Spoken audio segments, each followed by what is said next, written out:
नमस्कार। विज्ञान की पाठशाला में मैं लखन आपका स्वागत करता हूँ। जैसे कि हमने हमारे कुछ पहले वीडियो में रक्त यानी कि ब्लड के बारे में देखा और आज हम डाइजेशन इन ह्यूमंस यानी कि मानव के शरीर में किस प्रकार से भोजन पचता है उसको इस वीडियो में हम देखने वाले हैं। वीडियो को लास्ट तक देखिएगा जिससे हमको ये समझ में आएगा किस प्रकार से मनुष्य के शरीर में भोजन पचता है यानी कि डाइजेशन की प्रक्रिया पूर्ण होती है। अगर आप इस चैनल पर नए हैं तो चैनल को सब्सक्राइब कर लीजिएगा। देखिए, सबसे पहले हम जो फूड खाते हैं यानी कि भोजन खाते हैं, उस फूड से हमें कुछ एनर्जी मिलती है। लेकिन क्या फूड खाते ही हमें एनर्जी मिल जाती है? ऐसा बिल्कुल नहीं होता। इस फूड को जब हम कंज्यूम करते हैं तो कंज्यूम करने के बाद उसमें से हमें mainly carbohydrate, protein, fat, vitamin और मिनरल्स, ये 4-5 चीजें आवश्यक रूप से जरूरत लगती है। तो सबसे पहले डाइजेशन यानी कि सिंप्लीफिकेशन ऑफ न्यूट्रिएंट्स। किनका सिंप्लीफिकेशन करना है? तो carbohydrate, protein, fat, vitamin and minerals. लेकिन ये हम डायरेक्टली तरीके से इनका यूज करके हमारे शरीर में एनर्जी यानी कि ऊर्जा का निर्माण सीधे तरीके से नहीं होता है। उसके लिए इनका सिंप्लीफिकेशन करना जरूरी है और उसको सिंप्लीफिकेशन करने के लिए हमारे शरीर में, हमारी बॉडी के अंदर कुछ एंजाइम्स पाए जाते हैं। वो एंजाइम्स कौन से हैं वो हम इस वीडियो में देखने वाले हैं। जैसे कि कार्बोहाइड्रेट है, कार्बोहाइड्रेट को हम स्टार्च भी कहते हैं। इस स्टार्च का सिंप्लीफाई किस में होता है? ग्लूकोज में। अगला प्रोटीन को सिंप्लीफाई यानी कि सिंप्लीफिकेशन एमिनो एसिड में होगा। फैट का सिंप्लीफाई किस में होगा? फैटी एसिड या फिर ग्लिसरॉल में। तो आइए हम इसको स्टेप बाय स्टेप शुरू करते हैं, लेकिन उससे पहले हम एक बार एलिमेंट्री कैनाल पर नजर मारते हैं। यह हमारा माउथ है, इसको हम बकल कैविटी भी कहते हैं। इस माउथ के अंदर हमारे टीथ, दांत पाए जाते हैं, टंग यानी कि जुबान पाई जाती है और सलाइवरी ग्लैंड्स यानी कि आपकी लार ग्रंथियां भी इसके अंदर पाई जाती है। इसके बाद ये जो आपको स्ट्रक्चर दिखाई दे रहा है इसको हम सलाइवरी ग्लैंड्स कहते हैं। इस सलाइवरी ग्लैंड्स के नीचे एक स्ट्रक्चर आपको दिखाई दे रहा है, इसको हम एपिग्लोटिस कहते हैं। ये हमारा एक विंड पाइप है जहां से हम श्वसन क्रिया का कार्य यहां से किया जाता है।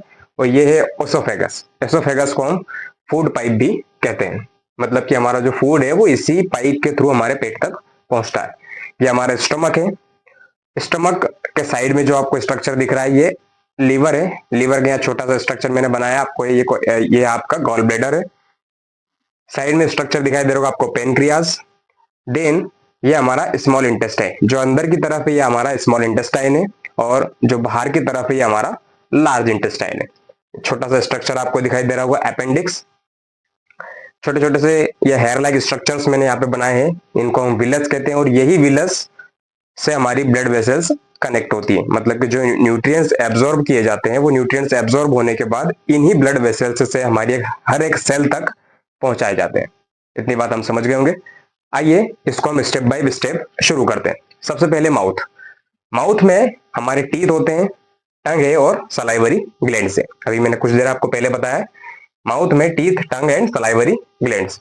हमारे मुंह में दांत होते हैं, जुबान होती है। दांत भोजन को पीसने का काम करते हैं, यानी कि बारीक बारीक टुकड़ों में, पीसेस में करने का काम हमारा कौन करते हैं? तो हमारे टीथ करते हैं।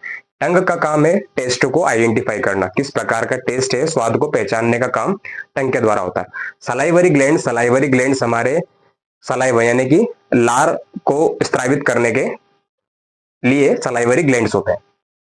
अब देखिए, मैकेनिकल ब्रेकडाउन ऑफ फूड, यानी किस प्रकार से हमारे मुंह में हम खाने को चबाते हैं, उसका फूड को ब्रेक डाउन करते हैं, छोटे छोटे पीस में उसको तोड़ते हैं।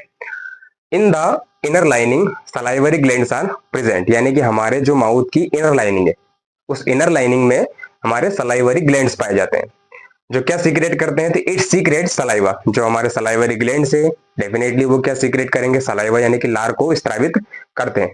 और इसी सलाइवा में, इसी लार में सलाइवरी एमाइलेज एंजाइम, ध्यान से देखिएगा, रेड कलर से इसलिए लिखा है ताकि ये चीज अपने को याद रहे। सलाइवरी एमाइलेज एंजाइम कहाँ पाया जाता है? सलाइवा में। सलाइवा कहां से निकलती है? सलाइवरी ग्लैंड्स से।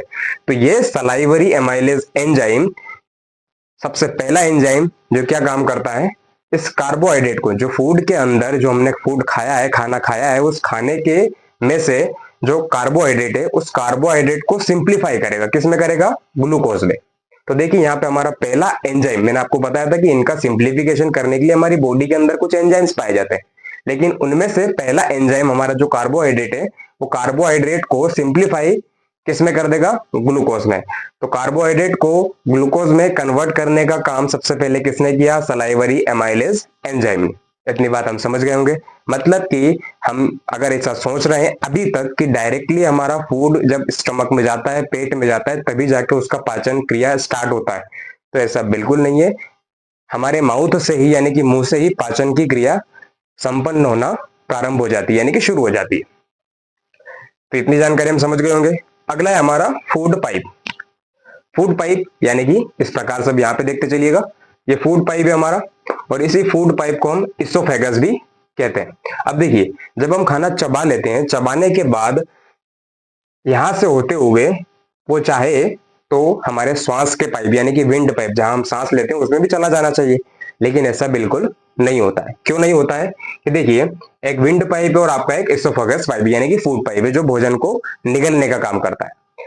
अब इसको, जैसे कि ये दो पाइप हैं, अब इन दोनों पाइप में एक आपका विंड पाइप है और दूसरा आपका फूड पाइप है। इस विंड पाइप में जैसे हमारा फूड आता है, तो फूड आते ही तुरंत एक, जैसे इधर से फूड आ रहा है आपका, तो फूड आते ही इस तरफ से आपका एक फूड इसके ऊपर है, इस तरह से ढक्कन लग जाता है। ये हमारा विंड पाइप है, ये हमारा विंड पाइप है। इस विंड पाइप के ऊपर जैसे इधर से फूड आया माउथ में से, मुंह से, और ये पाइप आके इस पाइप के ऊपर ऐसे ये एपिग्लोटिस रखा जाता है। जैसे ये बंद हो जाएगा तो फूड आसानी से फिसलता हुआ हमारा जो दूसरा पाइप है, जिसको हम फूड पाइप एसोफेगस कह रहे हैं, उसमें आसानी से ये चला जाता है। अब इस एसोफेगस में फूड हमारा जैसे ही पहुंचता है, तो कुछ स्पेशल टाइप के इसमें मूवमेंट्स होते हैं। मतलब कि फूड हमारा डायरेक्टली पेट में जाके गिरता नहीं है कि यहाँ से खाली या सीधा हो जाके पेट में जाके गिर गया, ऐसा बिल्कुल नहीं होता। लेकिन उसके लिए एक प्रोसेस है, एक मूवमेंट होता है, जिसको हम पेरिस्टाल्सिस मूवमेंट कहते हैं, जो मैंने यहाँ लिखा है कि food passes to the stomach through the peristalsis movement. यानी कि हमारे शरीर में जो फूड पास होता है वो किसकी वजह से होता है, तो पेरिस्टाल्सिस मूवमेंट। पेरिस्टाल्सिस मूवमेंट किस प्रकार से होता है, आप यहाँ साइड में देख सकते हैं कि किस प्रकार से ये देखिए, फूड के पाइप से होते हुए ये गुजर रहा है, फिर धीरे से जाके स्टोमक में गिरता है। इसको हम बोलते हैं पेरिस्टाल्सिस मूवमेंट। इतनी जानकारी आपको समझ में आ गई होगी। अभी हमने स्टोमक के बारे में देखा कि किस तरह से हमारा जो फूड है वो इस एसोफेगस से, ये फूड पाइप से होता हुआ स्टोमक तक पहुंचता है। अब जैसे हमारा फूड स्टोमक में पहुंचता है, देखिए, इन the inner lining of stomach having gastric glands, यानी कि जो हमारी ये स्टोमक की, पेट की जो इनर लाइनिंग होती है, इस इनर लाइनिंग में कुछ गैस्ट्रिक ग्लैंड्स पाए जाते हैं, जो कुछ गैस्ट्रिक जूसेस रिलीज करते हैं। यानी कि इस गैस्ट्रिक जो इनर लाइनिंग है हमारे स्टोमक की, इस इनर लाइनिंग, स्टोमक की इनर लाइनिंग से कुछ गैस्ट्रिक ग्लैंड्स पाए जाते हैं, और यही गैस्ट्रिक ग्लैंड्स कुछ जूसेस सीक्रेट करते हैं। जैसे कि there are 3 types of gastric juices. हमारे गैस्ट्रिक ग्लैंड से जो कि स्टोमक के अंदर पाए जाते हैं, और इन्हीं गैस्ट्रिक ग्लैंड से 3 जूसेस रिलीज किए जाते हैं, यानी कि सीक्रेट किए जाते हैं। वो कौन कौन से जूसेस हैं? सबसे पहला है HCl, दूसरा पेप्सिन, और तीसरा म्यूकस। HCl यानी कि हाइड्रोक्लोरिक एसिड। यह हाइड्रोक्लोरिक एसिड जैसे ही हमारा फूड स्टोमक के पास पहुंचता है, वैसे ही ये HCl फूड को एसिडिक बना देता है, यानी कि उसको बारीक बारीक पीसेस में कन्वर्ट कर देता है। फिर HCl का काम खत्म होता है। जैसे ही HCl ने फूड को एसिडिक किया, सेकेंड काम है पेप्सिन एंजाइम का। यह पेप्सिन एंजाइम प्रोटीन, अब जो भी हमारे फूड के अंदर प्रोटीन आई है, कार्बोहाइड्रेट पहले ही हमारे माउथ में उसका डाइजेशन हो चुका है। हमने देखा था कि कार्बोहाइड्रेट को किस में कन्वर्ट कर दिया जाता है, ग्लूकोज में। कौन करता है? सलाइवरी एमाइलेज, यानी कि जो सलाइवरी एमाइलेज एंजाइम जो हमारी सलाइवा में पाया जाता है, वो पहले ही माउथ में ही कार्बोहाइड्रेट का डाइजेशन कर देता है।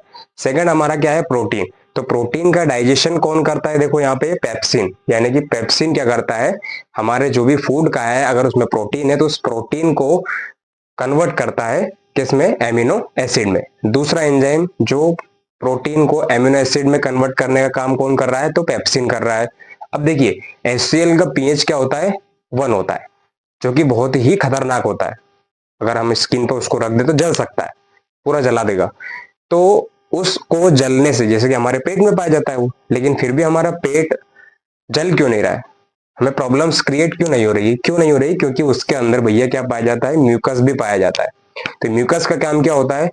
Protect inner lining of the stomach from the harsh action of hydrochloric acid. यानी कि म्यूकस ही होता है कि जो HCl का बहुत ही खतरनाक जो एक्शन होता है, उस खतरनाक एक्शन से बचाने के लिए हमारा ये म्यूकस कहां पर पाया जाता है? इस स्टोमक की इनर लाइनिंग के अंदर भी पाया जाता है। अगर ये म्यूकस नहीं होता तो HCl हमारे स्टोमक को हार्म कर सकता था, यानी कि नुकसान पहुंचा सकता था, लेकिन नहीं पहुंचा पा रहा है। उसका कारण क्या है? म्यूकस है। तो ये तीन जो गैस्ट्रिक जूसेस हैं जो हमारे स्टोमक से रिलीज किए जाते हैं, वो पहला है HCl, पेप्सिन और म्यूकस। अगला हम देखते हैं, जैसे ही हमारा ये स्टोमक है, साइड में ये स्ट्रक्चर आपको दिखाई दे रहा है, इसको अपन कहते हैं लीवर। लीवर भी दो जूसेस सीक्रेट करता है। लीवर भी कितने जूस सीक्रेट करता है? दो जूसेस। पहला है आपका बाइल जूस और दूसरा है आपका बाइल सॉल्ट। तो बाइल जूस क्या काम करता है? Max food alkaline. अब देखिए, जैसे ही यहाँ स्टोमक से फूड स्मॉल इंटेस्टाइन के पास आएगा, स्टोमक में तो भैया म्यूकस था, तो म्यूकस ने यहाँ पर तो HCl से हमारी रक्षा कर ली थी, बचा लिया था, नुकसान नहीं होने दिया किसको? स्टोमक को। लेकिन यही फूड जब स्मॉल इंटेस्टाइन में जाएगा तो यह तो स्मॉल इंटेस्टाइन को हार्म कर सकता है, लेकिन हार्म क्यों नहीं कर सकता है? क्योंकि अब देखिए, यहाँ पे लीवर का काम है कि भैया यहाँ तक तो तुझको बचा लिया है, किसने? म्यूकस ने, लेकिन आगे मैं तेरी हेल्प करूंगा, ठीक है, तो कि तू आगे जाके स्मॉल इंटेस्टाइन वगैरह को नुकसान नहीं पहुंचाए। तो जैसे ही ये स्टमक से धीरे धीरे यहाँ से निकलता है फूड, यहाँ पे लीवर है और इस लीवर से बाइल जूस सिक्रेट किया जाता है, जो क्या करता है? फूड को एल्कलाइन कर देता है। यानी कि अब उसका पीएच जो है वो 7 से ऊपर चला जाता है, एल्कलाइन पीएच, यानी कि 7 से 8 के बीच में। तो HCl से जो हाइड्रोक्लोरिक एसिड था, एसिडिक था, लेकिन अब बाइल जूस जैसे उसके अंदर मिक्स हुआ, फूड आपका एल्कलाइन हो गया। अब जैसे ही वो स्मॉल इंटेस्टाइन में जाएगा तो उसको स्मॉल इंटेस्टाइन को नुकसान नहीं पहुंचाएगा, ठीक है। तो बाइल जूस का काम क्या है? फूड को एल्कलाइन बनाना। लीवर से दूसरा जो जूस रिलीज होता है वो है आपका बाइल सॉल्ट। ये बाइल सॉल्ट क्या करता है? तो इमल्सिफिकेशन ऑफ फैट मॉलिक्यूल्स, ध्यान देना, इमल्सिफिकेशन ऑफ फैट मॉलिक्यूल्स, यानी कि तीसरा जो फैट को फैटी एसिड या ग्लिसरॉल में कन्वर्ट करने का काम कौन करेगा? तो आपका बाइल सॉल्ट। अब देखिए, जो बाइल सॉल्ट है, ये bile salt emulsification of fat molecules, यानी कि जो बड़े बड़े फैट के पीसेस है, उन बड़े बड़े फैट के पीसेस को छोटे छोटे पीसेस में कन्वर्ट करने का काम आपका बाइल सॉल्ट करता है। यहां तक बात समझ में आ गई होगी। तो ये हमारा लीवर से जो दो जूसेस सीक्रेट किए जाते हैं, उसमें से आपका पहला बाइल जूस है और दूसरा बाइल सॉल्ट है। बाइल जूस फूड को एल्कलाइन बनाता है और बाइल जो सॉल्ट है आपका, वो इमल्सिफिकेशन ऑफ फैट मॉलिक्यूल्स, यानी कि बड़े बड़े फैट मॉलिक्यूल्स को छोटे छोटे पीसेस में, फैट मॉलिक्यूल्स में तोड़ने का काम करता है। अगला है हमारा पेनक्रियास। पेनक्रियास कहाँ पे पाया जाता है? तो देखिए, पेनक्रियास भी यही पास में ही है। तो पेनक्रियास से भी दो जूसेस रिलीज किए जाते हैं। एक तो कौन कौन सा है? देखो आपका, एक तो ट्रिप्सिन है और एक आपका लाइपेज। ट्रिप्सिन पेप्सिन का ही भाई है। देखो, पेप्सिन का ही भाई ट्रिप्सिन है। ट्रिप्सिन है convert protein into amino acid. Pepsin भी क्या काम करता है? Convert protein into amino acid. यानी कि कुछ बची कुची जो प्रोटीन है, अगर वो स्टोमक से होते हुए स्मॉल इंटेस्टाइन के पास अगर जा रही है, तो बीच में पेनक्रियास है। पेनक्रियास भैया के एक काम करो, इतना प्रोटीन को हम व्यर्थ नहीं कर सकते, तो एक काम करो भैया, ट्रिप्सिन आप जाओ और इसके अंदर जो प्रोटीन बची हुई है उसको आप एमिनो एसिड्स में कन्वर्ट करो। तो भैया पेनक्रियास से जो जूस रिलीज हो रहा है आपका ट्रिप्सिन, ये ट्रिप्सिन क्या करता है? Convert protein into amino acid. यानी कि यहाँ पे जो ट्रिप्सिन इस पेनक्रियास से रिलीज हुआ है, वो प्रोटीन को एमिनो एसिड में कन्वर्ट कर देगा। दूसरा, यहाँ पे जो पेनक्रियास से दूसरा जूस रिलीज हो रहा है, वो कौन सा? आपका लाइपेज है। तो लाइपेज एंजाइम है। लाइपेज एंजाइम क्या करता है? Convert fat into fatty acids and glycerol. यहाँ ध्यान देने वाली बात है, convert fat into fatty acids and glycerol. देखिए, सबसे पहले माउथ में सलाइवरी एमाइलेज था, उसने कार्बोहाइड्रेट को ग्लूकोज में कन्वर्ट किया। दूसरा, पेप्सिन स्टोमक के जो गैस्ट्रिक जूसेस हैं उससे निकला। पेप्सिन ने प्रोटीन को एमिनो एसिड में कन्वर्ट किया। अब पेनक्रियास है, पेनक्रियास ने में जो लाइपेज एंजाइम है, इस लाइपेज एंजाइम ने फैट मॉलिक्यूल्स थे। देखो छोटे छोटे पीस में कन्वर्ट करने का काम बाइल सोल्ट ने कर दिया था, भैया इतनी बड़े बड़े फैट के मॉलिक्यूल से अकेला बेचारा लाइपेज इसको हैंडल नहीं कर पाएगा, इसलिए उसने छोटे छोटे पीस में कर दिए। अब लाइपेज के पास वो फैट के छोटे छोटे से मॉलिक्यूल्स आप पहुंचे। अब इन्हीं फैट के छोटे मॉलिक्यूल्स को ये लाइपेज फैटी एसिड्स और ग्लिसरॉल में कन्वर्ट कर देगा। पहला कार्बोहाइड्रेट को ग्लूकोज में सलाइवरी अमाइलेज ने किया, दूसरा प्रोटीन को एमिनो एसिड्स में पेप्सिन और ट्रिप्सिन दोनों ने किया, तीसरा फैट को फैटी एसिड्स में किसने काम किया भैया, लाइपेज ने, यानी कि फैट को जो फैट मॉलिक्यूल्स थे उनको फैटी एसिड्स और ग्लिसरॉल में लाइपेज ने किया। अब ये तीनों का डाइजेशन यहाँ पे हो चुका है, लेकिन अभी भी अब स्मॉल इंटेस्टाइन में जाएंगे, फिर वहां पे आगे क्या होता है वो आगे मैं आपको बताने वाला हूं। अब देखिए जैसे हमारा फूड स्मॉल इंटेस्टाइन में आता है, तो स्मॉल इंटेस्टाइन में क्या है, in small intestine finger like structures called villous, हमारे स्मॉल इंटेस्टाइन में कुछ फिंगर लाइक स्ट्रक्चर्स पाए जाते हैं जिनको हम क्या बोलते हैं, विलस बोलते हैं। Blood vessels connected from the villous for the absorption of nutrients. अब जो भी न्यूट्रिएंट्स अभी तक स्मॉल इंटेस्टाइन तक पहुंचे, इन न्यूट्रिएंट्स को एब्जॉर्प्शन करने के लिए जो विलस होते हैं, इन विलस से हमारी ब्लड वेसल्स कनेक्ट होती है। And these blood vessels carry nutrients to each cell। अब यही जो ब्लड वेसल्स हैं ये न्यूट्रिएंट्स को हर एक सेल तक पहुंचाने वाली है। अब न्यूट्रिएंट्स हर एक सेल तक पहुंचेंगे तो सेल के अंदर इन्हीं न्यूट्रिएंट से हमारे शरीर के अंदर एनर्जी प्रोड्यूस होती है। अब अगला है हमारा लार्ज इंटेस्टाइन। लार्ज इंटेस्टाइन मतलब कि बड़ी आंत। After small intestine waste passes to the large intestine, यानी कि स्मॉल इंटेस्टाइन के बाद जो वेस्ट बचा कुचा जो वेस्ट होता है वो हमारी बड़ी आंत में लार्ज इंटेस्टाइन में पहुंचता है। This waste contains too much liquid water which is absorb by villus. जिस प्रकार से स्मॉल इंटेस्टाइन के अंदर फिंगर लाइक स्ट्रक्चर्स पाए जाते हैं, सेम उसी प्रकार से लार्ज इंटेस्टाइन के पास में भी आपके फिंगर लाइक स्ट्रक्चर्स पाए जाते हैं, जो बड़ी आंत में बहुत ज्यादा मात्रा में लिक्विड वाटर होता है, उस लिक्विड वाटर को एब्जॉर्ब इन्हीं विलस के द्वारा कर लिया जाता है। And solid waste ejected from the anus, और जो बचा हुआ सॉलिड वेस्ट होता है जो हमारी बॉडी के लिए किसी काम का नहीं है, उसको एनस के थ्रू इजेक्ट कर दिया जाता है, यानी कि बाहर निकाल दिया जाता है। अब एक हमारी बॉडी के अंदर एक ऑर्गन होता है जिसको हम अपेंडिक्स कहते हैं, अपेंडिक्स मैंने यहाँ बताया आपको। तो ये हमारे लिए वेस्टिजियल ऑर्गन है, किसी काम का नहीं है। अपेंडिक्स भी एक एंजाइम सीक्रेट करता है और वो सेलुलोज के डाइजेशन में काम आता है। तो अपेंडिक्स अभी हमारे लिए किसी काम का नहीं है, वेस्टिजियल ऑर्गन है। क्या रिलीज करता है, क्या सिक्रेशन करता है, तो ये एक एंजाइम सीक्रेट करता है जो हमारा अगर सेलुलोज होता है, सेलुलोज का डाइजेशन भी वो करवा सकता है। तो जब किसी की बड़ी आंत यानी कि लार्ज इंटेस्टाइन में अगर कुछ प्रॉब्लम्स क्रिएट हो जाती है, अगर डॉक्टर ऑपरेट करता है तो ऑपरेट करने के दौरान अपेंडिक्स को भी वो उसमें से रिमूव कर देता है, क्योंकि इन फ्यूचर हो सकता है आगे कहीं ना कहीं जाके वो प्रॉब्लम्स क्रिएट कर सके, इसलिए अपेंडिक्स को भी उसमें से रिमूव कर दिया जाता है। तो बात समझ गए होगी, फिर से देख लीजिए।